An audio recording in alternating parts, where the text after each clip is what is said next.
Yeah, it's Friday night, and you know what that means. This is Top Rope Tokes. I'm just saying, that person over there. Range of motion. And we're here to review. I'm going to get better at this one day. Nope, that way. Rampage. Yeah, that way. Yeah, there you. Yep. That's it. Yeah, we're here to review Rampage. That's what it's called. Wait, I didn't fuck up, did I? No. Okay. I'm like, it's in our name, Top Rope Tokes. It's up our alley and fuck up. I'm like, wait, what? You had me questioning my sanity, man. I almost got it. I was like, I swear I changed the overlay, right? I did everything right. I didn't mess up. You got it this time. You did all right. Sometimes I know what I'm doing. Sometimes you get not. it.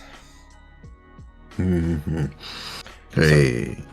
Sometimes. I think the surprise of the night happened right in the beginning. That's that was kind of exactly interesting. where I was going for. Yeah. Yeah. Started off with Dark Order versus House of Black. If we asked every single person that we knew that watched AEW who was going to win this match before the show, I'd say 90% House of Black, probably. It maybe more than 90% House of Black. I'm like, a lot of people love the Dark Order. There might be some people that just stick with them, but I'm like, it's definitely a lopsided situation. But yeah, even if you love the Dark Order, you gotta know that those guys are for dark. And I guess one other thing that could have made a difference was, depending on when you last saw a match graphic, one last match graphic had 3 members of the Dark Order on there with 10. Another match graphic had a mystery partner, which would have been like, shit, are they bringing in Hangman still? Which obviously could have changed things up. Yeah.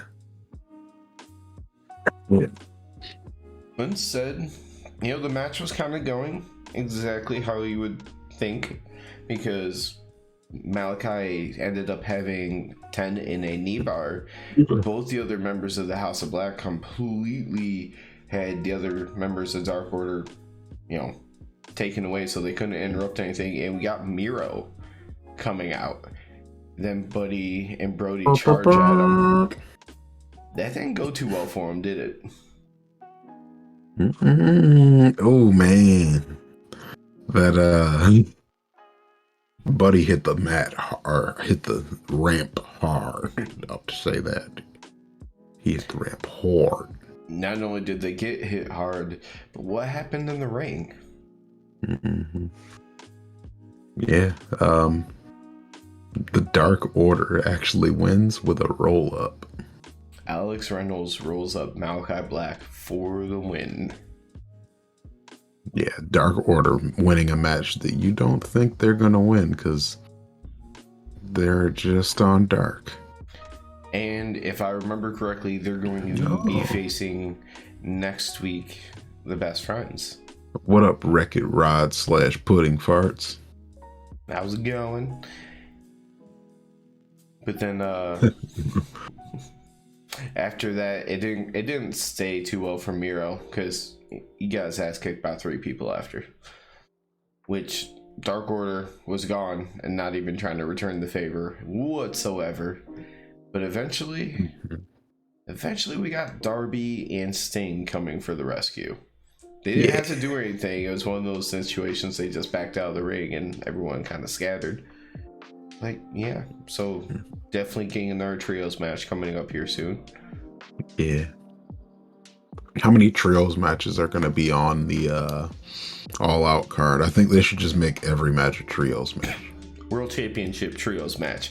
Moxley and Hugh versus Punk and Hugh. Yeah. Tag team trios matches.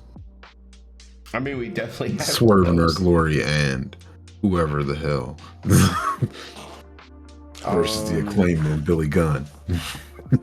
You know what? If Mark Quinn got hurt, Isaiah Cassidy would make sense to hook up with Swerve in Our Glory. You could probably weave a story there, but since that's not happening, I don't know. Give Dante Martin something to do. Yeah. Yeah. I was just trying. I mean, Swerve plays the high flyer role in that just fine. Oh man. And then the TNT championship match. That's gonna be a trios match too.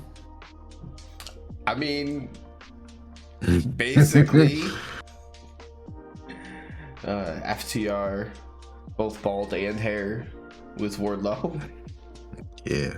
Yeah, I'm gonna say that's already a trios match happening there. We're about to get this trios match. Then there's gonna be the trios title match. So there's gonna be at least 3 trios matches on the card. But speaking of like singles championships and multiple people, next we had Lexi with Hook backstage where she asked something about they don't use the name 2.0 anymore, but Daddy Magic and Cool Hands like video about the FTW title, and he basically says he doesn't care. He walks off, and then they come up and they want a taste of the title. So you got 2. I don't know how that's gonna work, but I got to see Daddy Magic, so that's all that matters. That might be the next overlay to randomly throw on the show, and just to take note, when do I get to say Daddy Magic on the show? And then just put him up really big on the screen. Maybe I'll with his big eyes. Maybe I'll. I wonder if that hurts. Doing this all the time. I wonder if I can perfectly. My eyes are starting to hurt. Just to sit right over top of you, so it just looks like I'm talking to him. Like, yes, Daddy Magic. The Jericho Appreciation Society presents Sports Entertainers. I mean, we have not figured out the D2F yet. It's a complicated equation, and it's taking some serious work. I have no idea what that means. You don't know about the D2F? The dick to floor ratio. I'll tell you about it after this. I'm just looking at the clock. I'm like, what part of this video am I cutting out before it goes up? Next, it was the battle of the guy who left Ohio versus the guy who still billed from Ohio, and by God, fuck Ohio. Yeah. What did Ryan Nemeth talk about?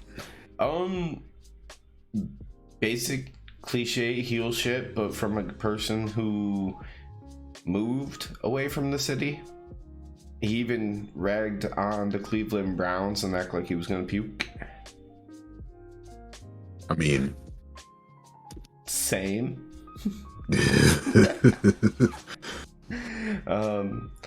But then we got Wardlow's entrance. Wardlow gets out. He's on his way mostly to the ring, and then we get Jay Lethal and his group. And my God, just have a name at this point, please. It's the Lethal Team. But Chris Sabin was with him, so that was a little bit different. The only thing that after that was weird because Ryan Nemeth was like, no, this is about me, not them, me. Keeps talking, and then Wardlow just headbutts the shit out of him.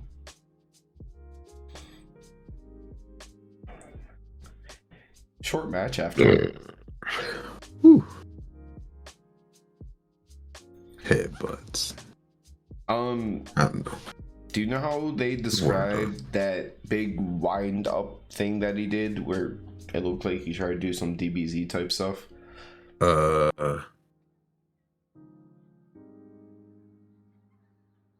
No. No. He basically like fusion dance clothesline right hooked him. And I have no idea what the hell he actually did. It was awkward looking. But Powerbomb Symphony and a win pretty much right away. Yeah. Yeah, quick matches for Wardlow. Do you know how long it would take to jerk off every guy in the arena? Because I do.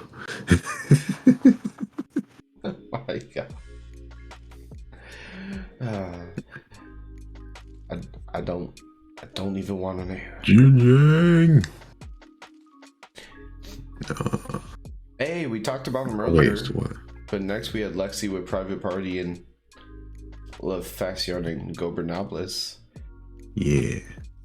They're like, you lost your tag team title match. But then they talked about how LFI lost their match, but Roosh points out that he turned on his own brother. That's all I got out of it. Yeah.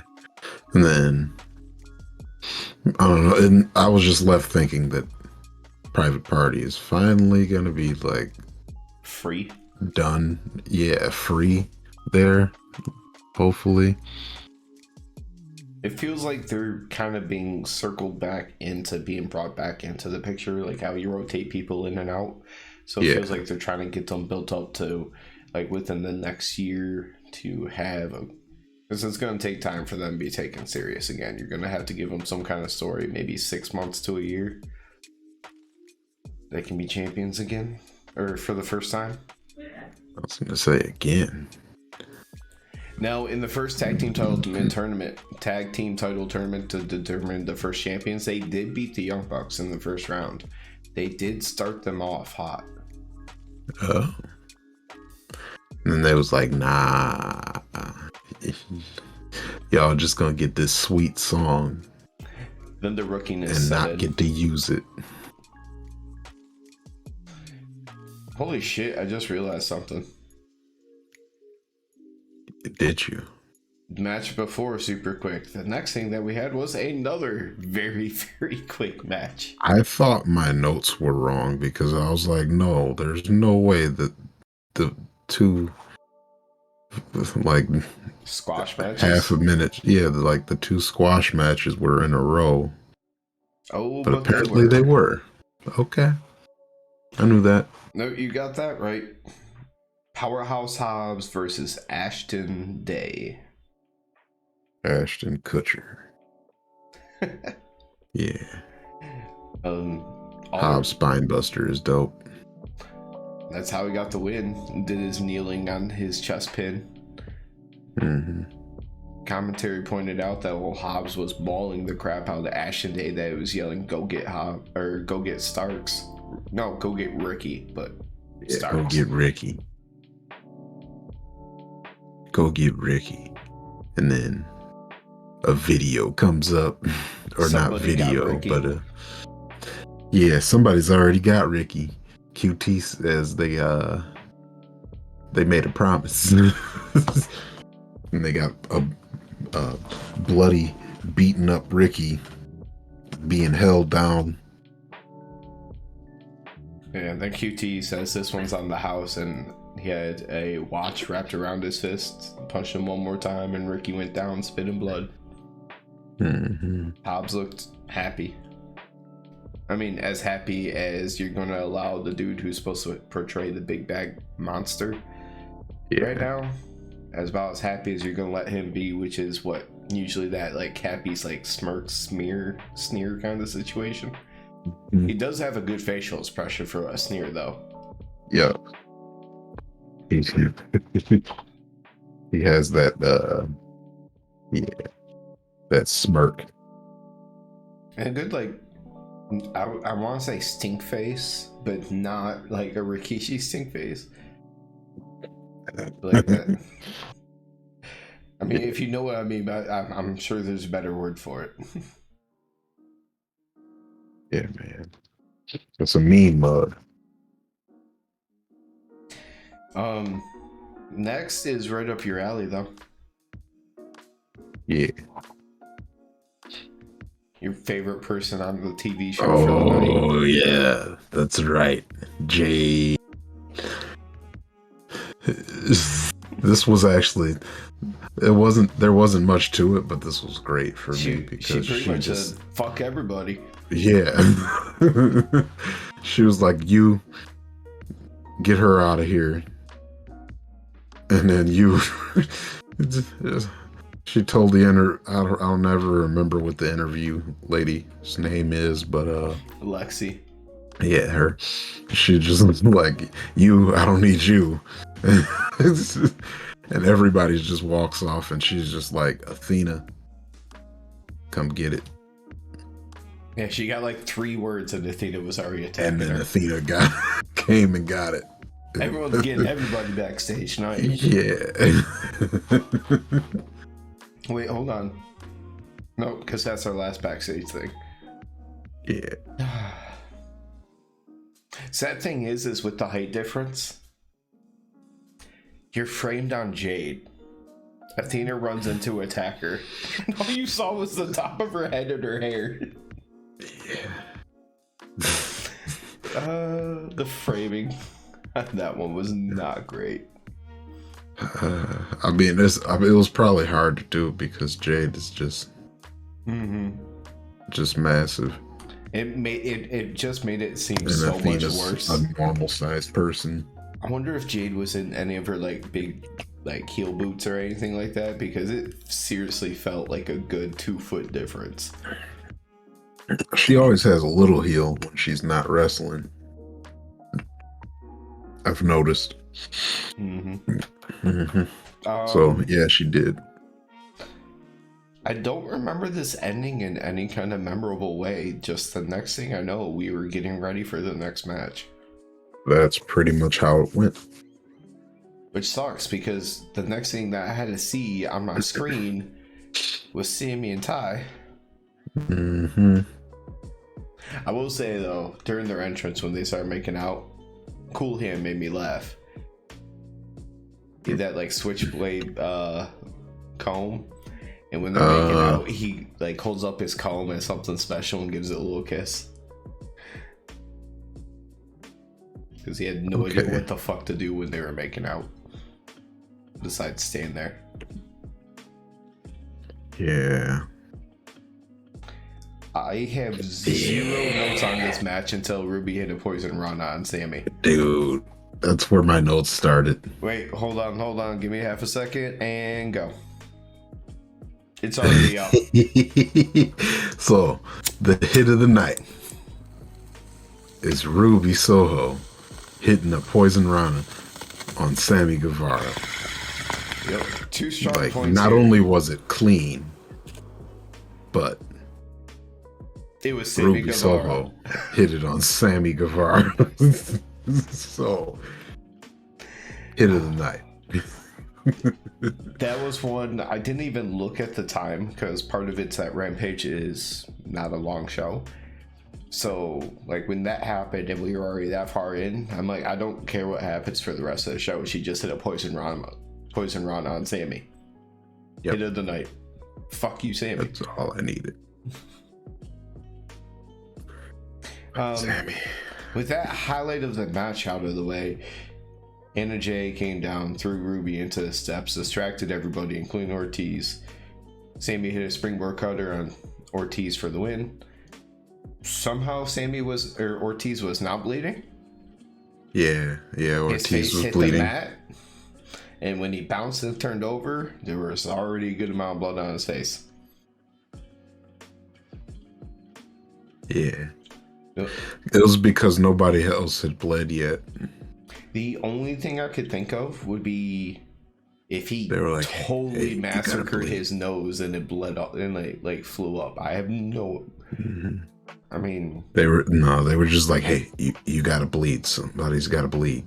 Nobody's bled yet tonight. What could he, like on a cutter, like catch himself on Sammy that would make him bleed? Sammy has elbow pads, but it's not like he had braces or anything with hard edges. Because it was a decent amount of blood pretty quick. It's probably from Sammy's bitchness.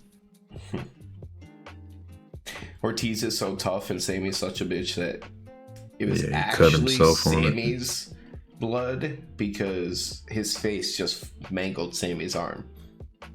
Yeah. He's so tough. You want to know who's not tough and what was a terrible segment? After they hyped it up about CM Punk backstage footage after the World Championship match. It was the most pointless video I've ever seen in my life. Yeah. Most CM of Punk it was said just a recap of the actual match. Yeah. CM Punk said it feels like when he broke his foot. He had the same feeling. Which was nothingness. Which lets me know that shit's fake. It's all fake, and he's about to be facing Mox again at All Out. He just was like, I didn't feel anything. It just gave out. So nothing of substance there to... Yeah. And that was literally it. Just repeating like those same two things like twice. That's the only footage that we got. Yeah. So Moxley's gonna have the shortest title reign as heavyweight champion. But I think that because I think Punk is gonna win. Now, because he won and unified the interim and everything, wouldn't you look at his entire time as interim as his reign? You know what? That's true. I would consider that. Now, had he lost, it would have been a weird story to say. Yeah. Just because that beating him kind of validates everything. Mm-hmm. Yeah, I think it's just that was just to take the asterisk off of his title reign, so they can acknowledge him and be like, yeah, Moxley, he's the first 2-time champion, right? I think. Yeah. Like, yeah, he's the first 2-time champ, and then, but it's still time for the reign of Punk. Because remember, not that long ago, he was in that whole thing as interim with Jericho. Jericho talked about becoming the first 2-time champ. Yeah. Or, yeah, something along those lines. Even though Mox had the championship, so... Yeah. If Mox already had the championship, and you're fighting for the interim, how would that make you a 2-time... Because he's Jericho. He's a wizard, and he's going to make himself undisputed, okay? It's kind of like how earlier in the night Jericho said that Ortiz and them turned on Jericho. Like, I specifically remember you turning on them and forming the JAS. Yeah. But okay, wizard. Manipulating time and space. Rewriting history.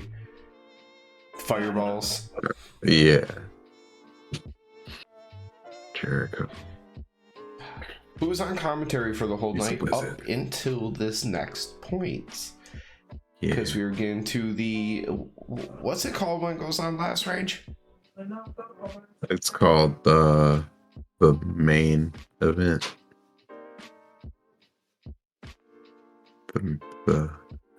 I was trying to give you the chance to say it.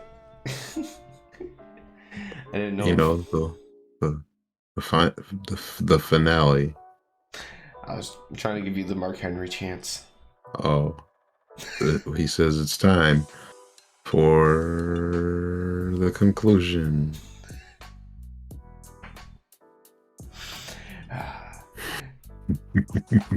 Regal and Wheeler come out with Claudio for his match against Dustin Rhodes, who has Arn Anderson and Arn Anderson Jr. with him. Jericho leaves commentary because he refuses to be on commentary with Regal, so they have a little face off as Jericho leaves. Yeah, I have a question. Was Jericho really not wearing a shirt that whole time on commentary? I was wondering, or did he take that off at that point? I just need to know. I don't know why I need to know, but I need to know. I was wondering that myself, but I was trying to remember what he would have did on the Dynamite before the taping. But the only thing I remember him doing was the segment where he got pushed down by Garcia in the promo. And he still had a shirt on. Yeah, so I can't think of why he did not have a shirt on. He was talking all sorts of shit about Regal, as he was leaving, but he definitely never was talking in a way that made it sound like he wanted to fight Regal. So Yeah. I don't know why he would take off his shirt. It made no sense. Yeah. I was wondering the same thing. He does that like immature storm out thing so great. I love it. Because I was trying to remember Like, shut if up, he had shut a up. wrestling match, but no. No, he didn't. He was just not wearing a shirt just because. He's being a sports entertainer. I guess. He was sports entertaining JR. I literally made sure I put that in my notes, but in reality, it was because it was a Ring of Honor titles match. Caprice was out there, so you already had 4 people. You weren't going to make it a 5-person thing, so Jericho got to skip out like 20 minutes early. Yeah, shut up, Caprice.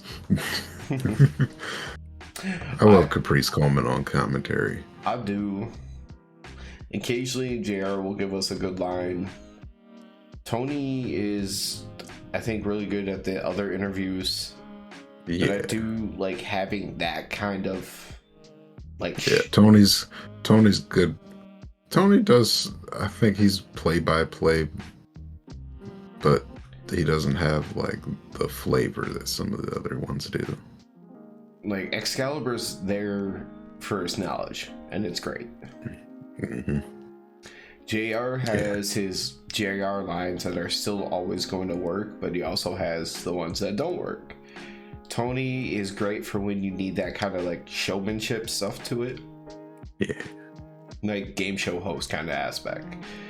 Mm-hmm. But I'm like, I want more Caprice. I just don't know what you do unless you're trying to say, JR, retirement home, meet each other. Yeah. And I love JR, but it is time. Right.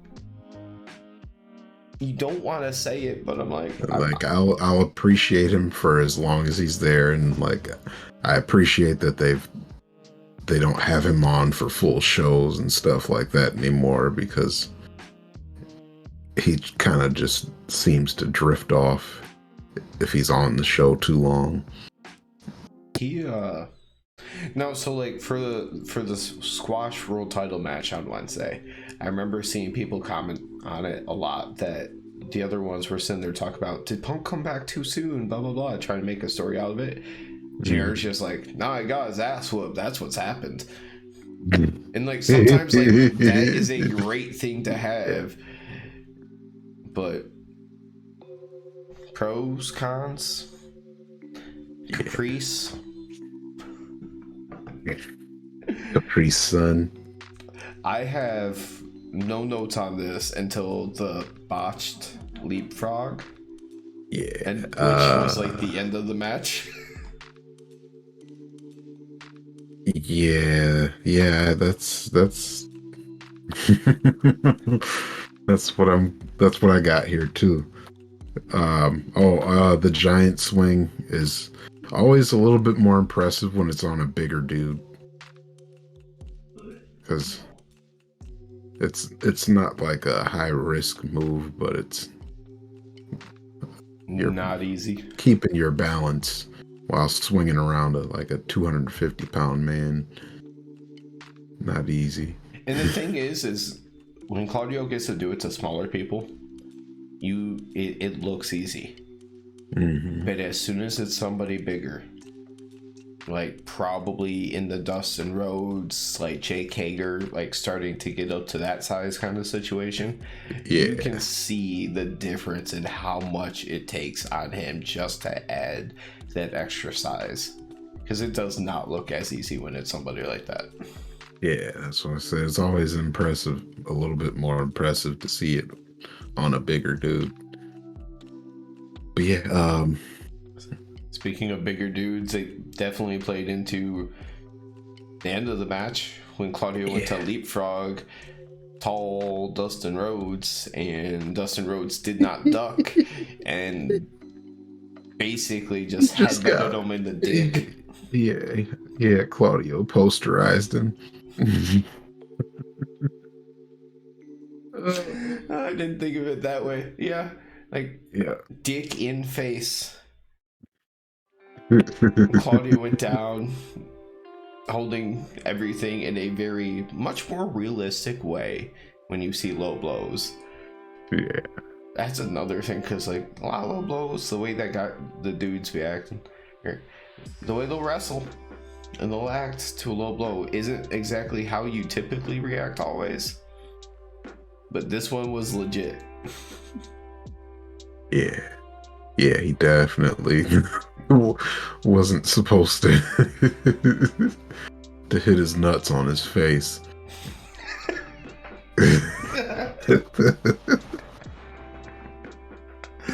Oh, that might man. become a YouTube short right there. But after they recovered, it was literally like 1 minute left in Rampage. I don't even know if they did anything before, but then he so yeah, after he dunks on him, then he throws him up in the air. does this and pop hits him up with that uppercut and got the pin with it. And then his balls still hurt from posterizing. It was a little bit surprising he got that win there, and I thought even Arn kind of played it up well. Arn was sitting there on the fucking apron at that point, just like looking shocked. Like, is he shocked because the move finished his job, or is he shocked because like what the fuck happened to that ending? Yeah, I mean, I was like, what happened with that ending? Because that shit was awkward. And the thing but it was funny. It was like right up against the time limit though too, so they had to begin to the finish either way. Now, to be fair, for his age and everything, yes, Dustin Rhodes was out there doing the moves that he's been shown that he can still do, that he can still go. But at the end of the day, it was Claudio versus Dustin Rhodes in the main event of Rampage for World Championship. Yeah. Your expectations can only be so high. Match was good, but title wasn't changing hands. Those kind of things. Whoops. Just sent that flying across the desk. Title was staying with Claudio. Now, I don't know how much you've been able to see of Dustin in his older age. Because I think we talked about this when he decided to accept the challenge. Did he surprise you at all with the way he was able to move? No, but I've seen him wrestle a few more times recently. Like he has a match every few months, I guess. So I've seen him wrestle a couple times, and I know he can still go. Have you ever seen him versus Cody in AEW? No. Okay. You want to talk about Moxley bleeding? That'll be a match for you to see one day. Okay. He possibly... No, I think they even acknowledged later on he bled way too much. But it worked within the story of the match. It was really, really good. What did you think overall of this Rampage? Because, I don't know, it felt like a Rampage. Yeah, it was... it was a Rampage. It wasn't anything spectacular. I don't think it was too bad Rampage, but it kind of lacked like the star power kind of things. Like, yeah, we talked about, we didn't expect Dark Order to get a win. We didn't expect multiple squash matches. So yeah, we got that. And then we finally got them to announce that Jade and Athena are going to have a match. That took forever. Yeah. They needed to do something for Rampage. And something big. And then kind of on a regular basis. Like, unfortunately, the TNT title has definitely dropped off in value over the last 6 months or so. Hey, thank you for the follow. Thank you. I wish It's pre-order 2020. So You the Jake realist. or Nate, whichever. It could be either, I don't know. But ever since basically Cody left and it went to Sammy and then it went to Scorpio, which was happy for Scorpio, but it was a bad title reign. Yep. It's kind of been downhill because I wish you could put some shine on it. Maybe that's how you make Rampage a big deal again. I don't know, but do something to help out Rampage. Just format your live events so that way the end of Dynamite isn't the only thing that matters, because after that it just falls off hard a number of times. I guess they tried. Yeah. You know, the TNT title is the flashiest looking title belt. You know, they got that going for them. It used to mean something. Mm-hmm. It used to be the world title wasn't defended all the time, and the TNT title was. It was the one that was like a big deal on TV, and the world title was more of the special occasion kind of situation. Mm-hmm. But I don't know, the last time it felt special was probably when Miro had it, and then even after he lost it to Darby, because it was the big upset kind of deal at that point. Mm-hmm. But it's been a while since it felt like it was special, and they got to find a way to make Rampage better, because I'm sorry, if I had to work on Saturdays, the weekends I have to work on Saturdays, I do not look forward to our Rampage reviews between starting an hour later and usually the quality of the show being something I am a lot less hyped for. I'm like, let's get this shit done and just be over with it. I feel you, man, because by the end of the week I just want to go to sleep. And that's one more reason I said, if I hit the lotto or we somehow start doing well at this, let's go to the West Coast where everything's 3 hours earlier. We don't have to feel like it's midnight when we get to be done with this.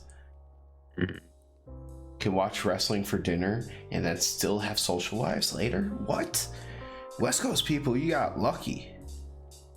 All your sports and stuff happening earlier. Yeah.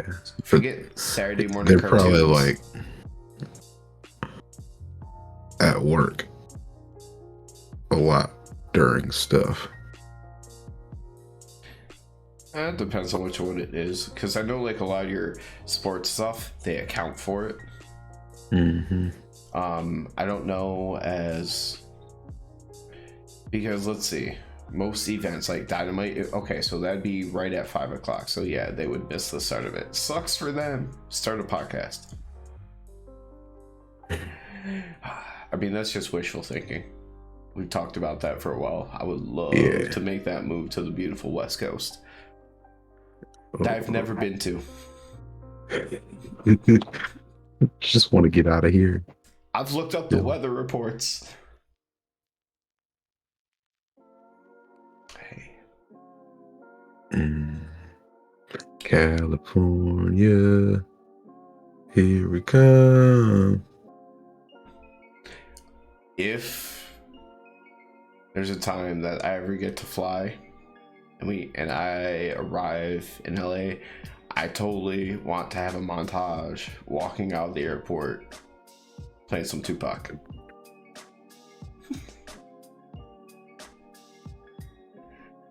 All of a sudden you just hear California Love as the doors open at the airport and they're walking in the streets. Yeah. All right.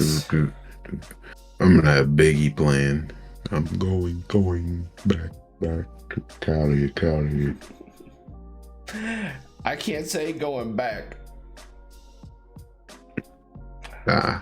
Well. One day. Mm-hmm. Although it sounds like Vegas might happen for us first. Real close. I can't believe how much life could change in like 1 year. May this year, we're just talking about this idea. Now we're already looking at May next year. Like, if we can get the tickets, everything else is easy. Top Rope Tokes going places, all out, and working on plans already locked in. We'll find a way. Double or Nothing next year too. Blood and Guts this year. Anytime they go to Detroit, if they go to Grand Rapids again and it just happens to line up with our schedules that we can actually make it that time, maybe even that. Ooh. By the time they ever go back to Grand Rapids, you and I should both have enough time at our job. Yeah. Come to battle. So it'd be battle viable. The belts again. Yeah. Yeah. What if Michigan became the home for all the Battle of the Belts, kind of like how Chicago's the home for a bunch of other stuff? Yeah, I'm cool with that. Never gonna happen. Even though Tony Khan says he loves Detroit and he really wanted to be here. Man. We don't believe you. Detroit versus everybody. I'm sure he said that in every city that he went to. I really wanted to be here. I would like to think that when he goes to BFE Texas or something, he doesn't care as much.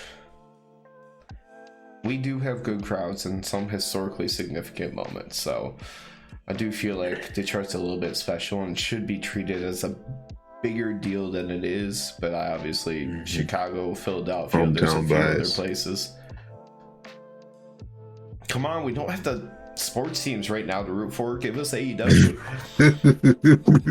Yep. Let us have something.